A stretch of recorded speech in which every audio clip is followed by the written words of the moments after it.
thing we're going to do, this will probably be a quicker review because there's not a whole lot.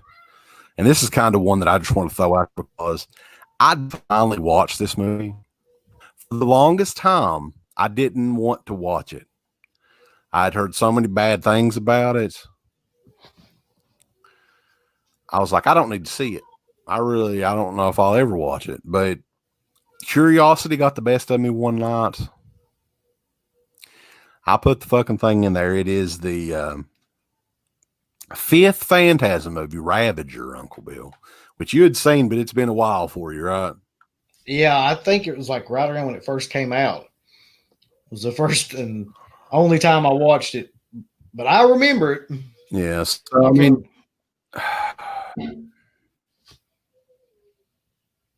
so like you weren't a fan of Phantasm Oblivion, which I kind of like that movie. Like, I know some people don't, some people do.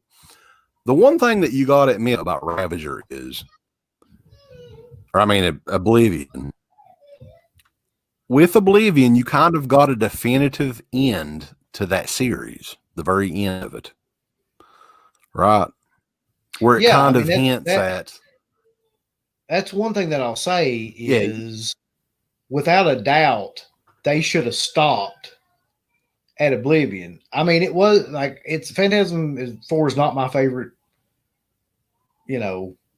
movie in that series by a long shot, but at the same time, it still feels like a Phantasm movie. Like, I don't think that there's, inside that movie itself is not the greatest stuff going on, in my opinion, but at least it has the overall feel and the production quality is good and the acting in it's horrible. That's probably my biggest drawback with the movie, but they should have 100% stopped with that movie. Yeah. Well, and you got to remember too, the Oblivion movie came out in 1998, right? Yeah. 1998 was this RaVager came out, 2017, 2016, 2017? Something like that, yeah. So, if you watched Oblivion, you're like, okay, what are they going to... And with RaVager, they just immediately get to a road movie again. It's Reggie, battling the tall man. It's really as though Oblivion never happened, really, at all. Almost a continuation from part 3. And you also have kind of a subplot there where there's two different realities going on. You've got another reality where Reggie has like Alzheimer's or something, and he's just imagining all this shit, dreams or whatever. But it's not like this. Originally, this was a web series from what I was looking into. Like, I think the concept of this originally was just, an independent filmmaker, which Don Coscarelli did not direct this movie. This was directed by David Hartman, who I don't know if he was the one that did the web series. I was originally going to do the web series, but what happened with that, I believe, is Don Coscarelli saw some stuff in this web series and was like, he had money, dollar signs in his eyes.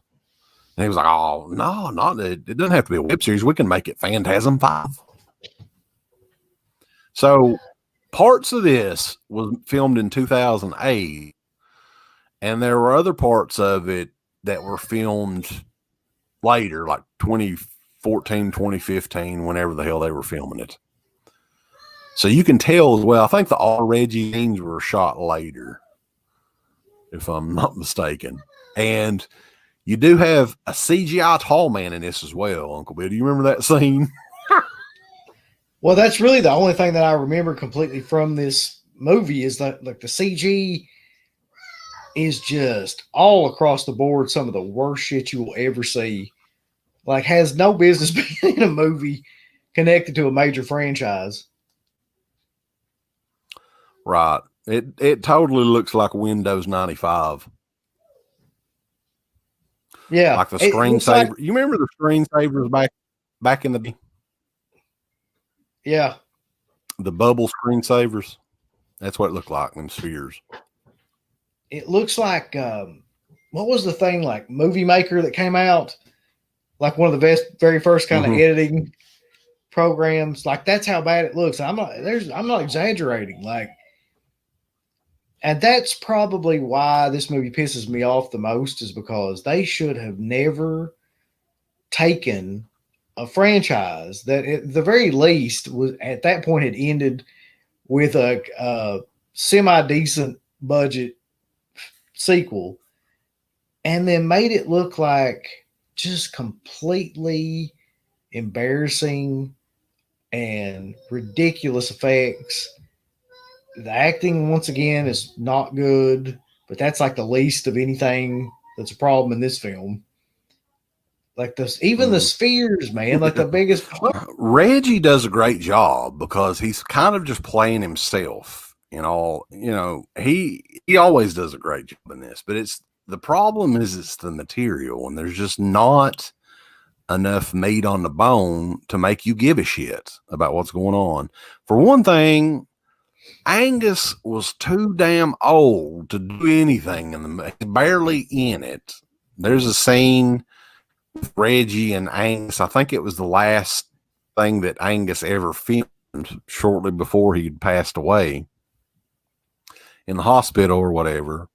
That's the biggest scene that Angus is in the movie. And I understand he was 90 some odd years old or whatever, but that's reason enough to not make the fucking movie. If you were going to do this, and I've thought about this, you could have, it didn't have to be a web series, but I would not have called Phantasm 5. You could have called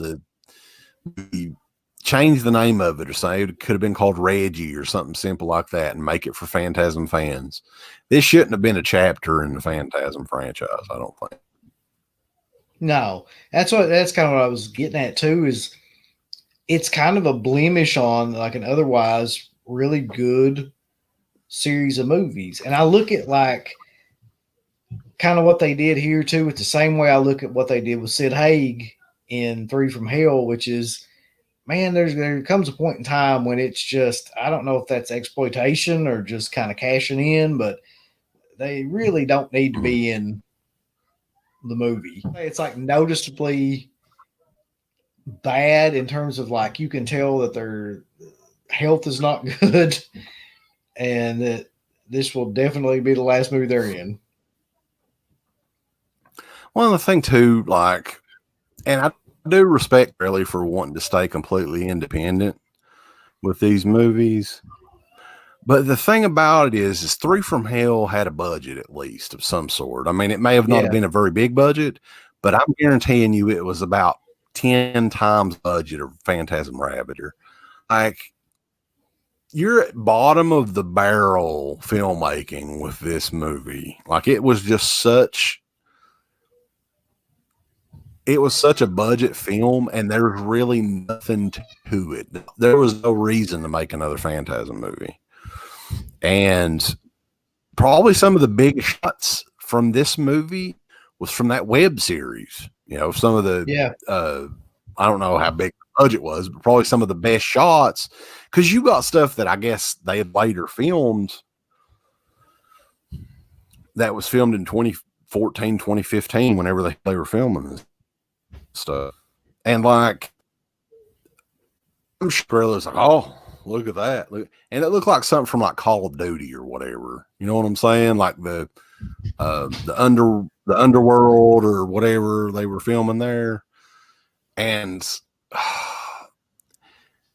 I'm pissed off that they made this movie. Like, this is just one of those where you can say what you want to about like the shitty Friday the 13th sequels, the shitty Halloween sequels, the shitty Nightmare on Elm Street sequels, or the remakes, right?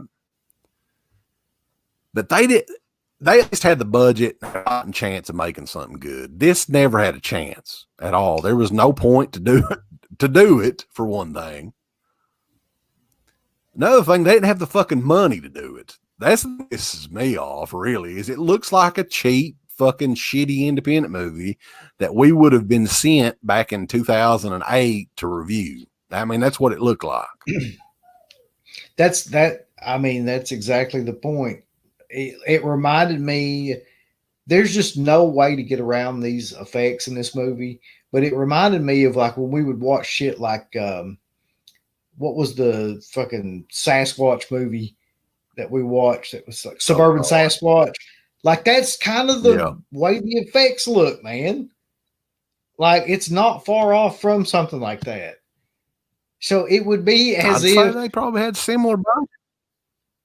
Yeah, it would be as if you took so the next Halloween movie after like part 6 would have been like, they would use Windows Movie Maker on it and shit. Like the blood would be all like CG and people's heads would come off, but it would just be like you move the cursor and the head, flies, the frame still attached to the head. I mean, that's kind of what this is like trying to watch. There's no way in hell you can watch it and the effects not take you out of the movie. Like even some of the best CG, the effects take you out. But with this, you're just like, man, you're watching it thinking that this is fucking just disaster. There's no way you can watch it. I know. I mean,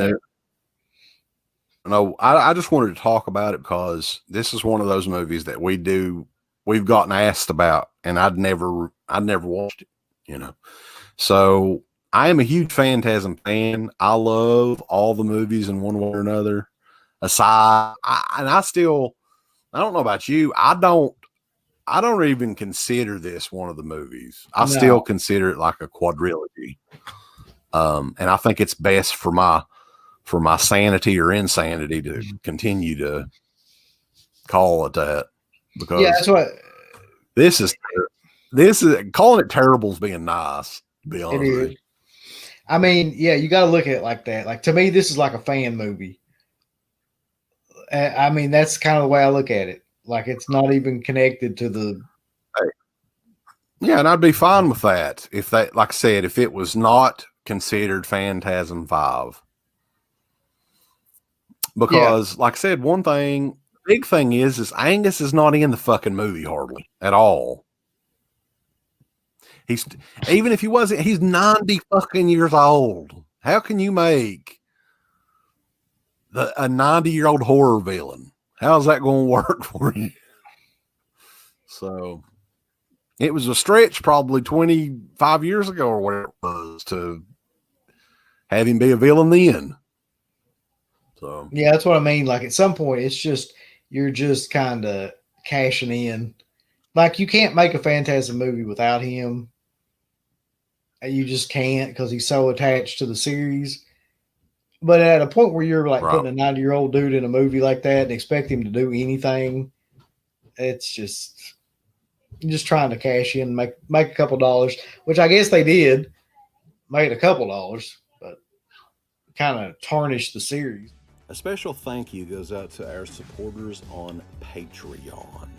The Patreon website has a complete archive of the DEADPIT Radio shows starting way back in 2005, in addition to all of the midweek shows archived, commentaries, all that good stuff. If you're interested, and we appreciate all the support, go to www.patreon.com/IntoTheDeadPit. Tiers start as low as $1 per month.